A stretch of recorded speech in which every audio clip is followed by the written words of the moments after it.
What did she mean by this? The real ones will know that Dua Lipa's Future Nostalgia was my top album of 2020. Don't think I could defend that opinion in Music Nerd Combat, though. If someone brings Fetch the Bolt Cutters, I'm doomed. But a lot of the discussion around the track list of that album is about how Good in Bed and Boys Will Be Boys are a weight around the album's neck that kept it from becoming an instant classic. I will try and defend both of these songs on their own merits here, though, even though I would ultimately only choose to save one. Yeah, let's get to the point, yeah.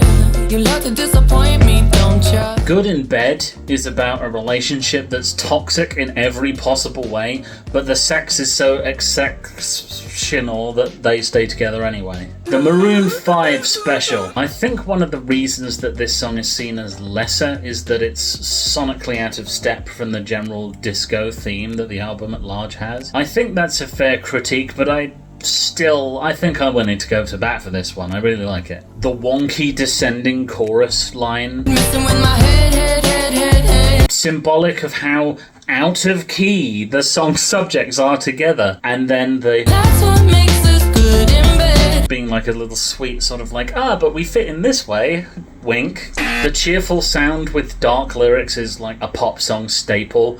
The dissonance is darkly funny and makes you pay more attention to the song as lyrics and production. We all know Hey Ya, like we get it. Dark song lyrics, happy production. In fact, Not Fair by Lily Allen. When we go up to bed, you're just not good, it's such a shame. This song is an upside down version of that, because Not Fair is about a man who's good at everything except the sex. It's so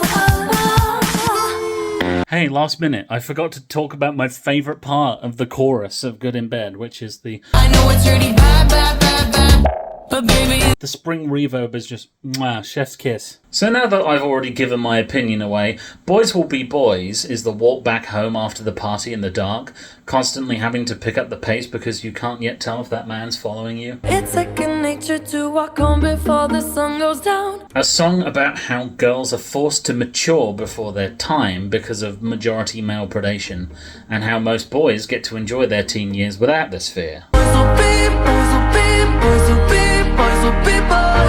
I mean, that's my more charitable interpretation of the chorus, because I think the men are still children inside and women are grown up and take things seriously message that it could be misconstrued as would definitely be in danger of putting the men's rights activists into a fatal strop. But girls will be with me. And that's exactly what happened. I had to slog through multiple Reddit posts making unironic reverse sexism #NotAllMen arguments. And that was sarcasm in case you needed it mansplained. Look, I don't mansplain. I'm autistic. I info-dump. Hey, you're watching this video right now. This is my outlet. Surprise, tricked you, T. Future Nostalgia is a party, and Boys Will Be Boys brings the mood down. That might have been the point, but it doesn't stop people from complaining their buzz got harshed. I'm sorry, but you've thrown off the Emperor's groove.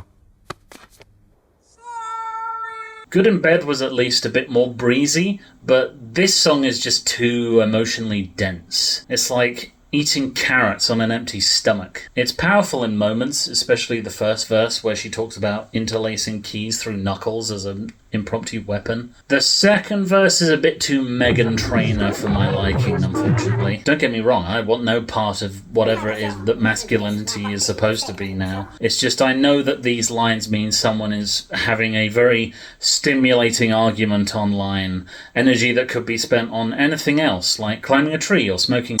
We don't really have charity singles anymore, so it probably would have been better as a tie-in song for a film that touched on similar topics. Except it would probably then get compared to Lady Gaga's Till It Happens to You, to which it would just instantly lose. Actually, let me double check, I haven't listened in a while. You all know how I feel. Yep, Gaga wins. This is just an unfair comparison. Hydrogen Bomb versus Coughing Baby. You know what? I changed my mind. Make the song a deluxe cut. Send the DaBaby version of Levitating to the ninth circle of fuck where it belongs, and Boys Will Be Boys can have its spot between Not My Problem and Un Dia. So I guess the only thing we learned is that the songs don't actually fit on the album, which everyone already believed. That kind of woman would have been my replacement closer. It's a little downbeat, but not as much as If It Ain't Me, and it's still like groovy and fits in with the overall sound. It even ends with a string hit. That's the official sound effect of disco.